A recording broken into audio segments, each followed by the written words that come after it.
এই মুহূৰ্তত দিবলৈ লৈছোঁ এটি গুৰুত্বপূৰ্ণ খবৰ। দুৰ্ঘটনাত পতিত হৈ চিকিৎসাধীন অৱস্থাত এতিয়া মৃত্যু হোৱা ছাত্ৰৰ শ লোকৰ উপস্থিতিত জানাজা সম্পন্ন।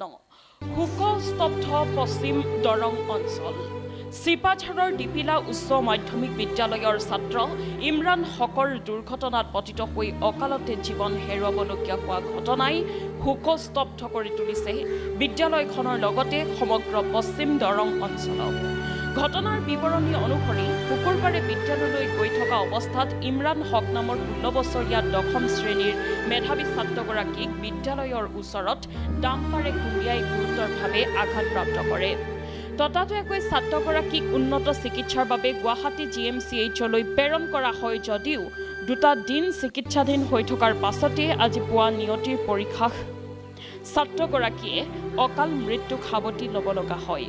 মৃত্যুৰ খবৰ বিয়পি পৰাৰ মাত্ৰকে ছাত্ৰগৰাকীৰ ঘৰত শোকাকুল পৰিৱেশে বিৰাজ কৰিছে।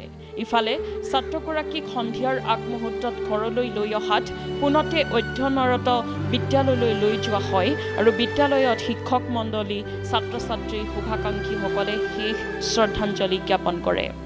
পাছত ঘৰলৈ লৈ যোৱা হয় আৰু সহস্ৰাধিক ধৰ্মীয় লোকৰ উপস্থিতিত জানাজাৰ নামাজ সম্পন্ন কৰা হয়। দৰং জিলা বিদ্যালয়সমূহৰ পৰিদৰ্শক সেমিনা ইয়াসমিন আৰা ৰহমানে ছাত্ৰগৰাকীৰ অধ্যয়নৰত বিদ্যালয় আৰু ঘৰলৈ গৈ গভীৰ শোক প্ৰকাশ কৰাৰ লগতে শোকসন্তপ্ত পৰিয়াললৈ সমবেদনা জ্ঞাপন কৰে।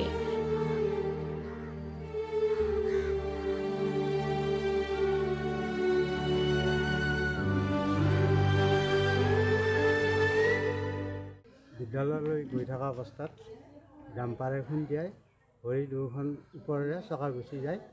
যোৱাত তেওঁৰ গুৰুতৰভাৱে আহত হৈছিল আৰু আজি গুৱাহাটী GMCHত তেওঁ শেষ নিশ্বাস ত্যাগ কৰে। আৰু এই পৰিয়ালটো অতি দৰিদ্ৰ পৰিয়াল। মাননীয় মুখ্যমন্ত্ৰী মহোদয় এই পৰিয়ালটোক যাতে কিবা এটা এককালীন সাহায্য দিয়ে তাৰ কাৰণে আমি অনুৰোধ জনাইছোঁ। আৰু মাননীয় মুখ্যমন্ত্ৰী মহোদয়ৰ ওচৰত এটা বিশেষ অনুৰোধ, এই ডাম্পাৰৰ দৌৰাত্ম্যটো চৰকাৰে নাকি লগাব লাগে, নহ'লে এনেকুৱা ঘটনা বহুত ঘটি আছে।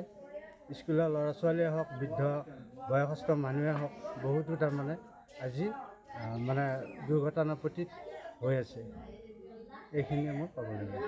স্কুলত গৈ থকা সময়তে ডাম্পাৰে খুন্দাই তেওঁ ভৰিৰ ওপৰেৰে ডাম্পাৰৰ চকা গুচি যায়। লগতে ল'ৰাজন লগে লগে চেঞ্চলেট হৈ যায় আৰু হস্পিটেলত ভৰ্তি কৰোৱা হয়। হস্পিটেলত আজি ৰবিবাৰে ৰাতিপুৱা শেষ নিশ্বাস ত্যাগ কৰে। মই মহোদয়ৰ ওচৰত মাননীয় মুখ্যমন্ত্ৰী মহোদয়ৰ ওচৰত এটা অনুৰোধ জনাইছোঁ যে মানুহখনৰ পৰিয়ালটো অতি দুখীয়া মানুহৰ ঘৰ। ল'ৰা আছিল, পঢ়া শুনাটো বোলে বহুত ভাল আছিল।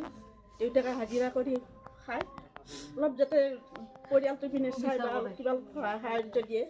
এই মাননীয় মুখ্যমন্ত্ৰী মহোদয়ৰ ওচৰত মই অনুৰোধ জনাইছোঁ। এয়াহে মই ক'বলগীয়া আৰু।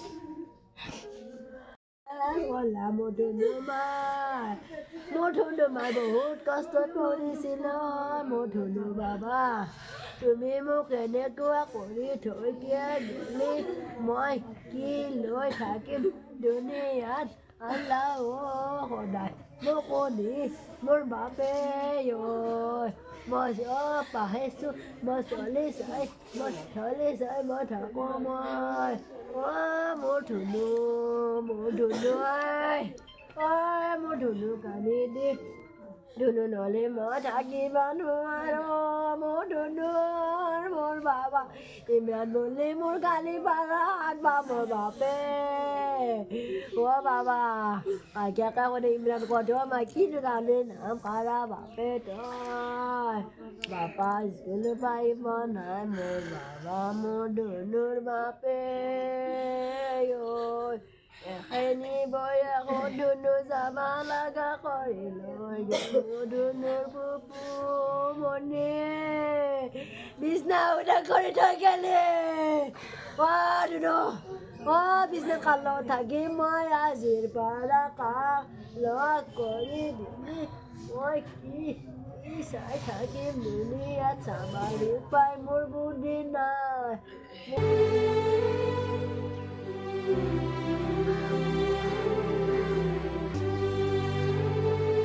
ডুমুনি চকীৰ পৰা আতিকুৰ ৰহমানৰ ৰিপৰ্ট সংবাদ লহৰ।